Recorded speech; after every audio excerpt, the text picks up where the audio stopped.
ستوري تايم. بنت بعتت لي على الانستجرام بتقولي ان الشاب اللي كانت مرتبطة بيه سابها وراح للاكس بتاعته. قد ايه البنت دي كانت بتحاول ترضيه وتخاف على زعله وتصالحه بهدايا، لما يتخاصموا مثلا هي اللي تصالحه وتجيب له هدايا. قد ايه هي مقهورة وحاسة انها يعني ما تستاهلش كده، وحاسة ان هي كانت عاملة اللي عليها وزيادة، ومع ذلك في الاخر سابها. طيب، اي بنت هتدخل اي علاقة ومش هتكون مقدرة نفسها كويس ومحسسة اللي قدامها ان هي عارفة قدر نفسها كويس، وان هو يوم ما يسيبها هي برضه هتكون حاسة بقدرها ومش هيفرق معاها، هيحصل فيها زي ما حصل للبنت دي. طيب، اي بنت هتتعلق بالطرف التاني وهتخلي سعادتها في ايده برضه غالبا هيسيبها. انا بقول لكل بنت، ما تدخليش اي علاقة الا لما تكوني عارفة نفسك كويس.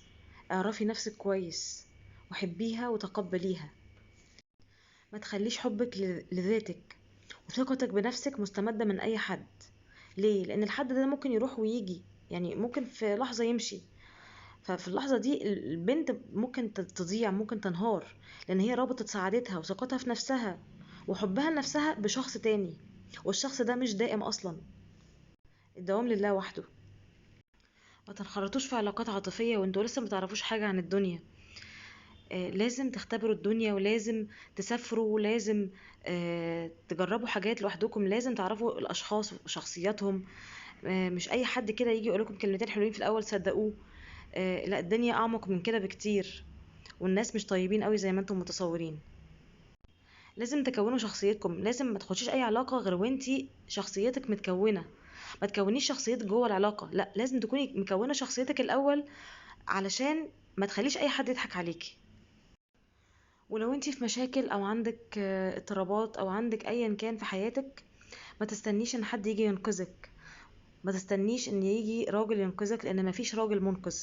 المنقذ ده بياخد الشخصية دي او بينتحل الشخصية دي لغرض معين عنده، ياخده وبعد كده هيمشي. فمفيش راجل منقذ، وما تلعبيش انتي دور الضحية. اهم حاجة ان احنا ما نعيش دور الضحية.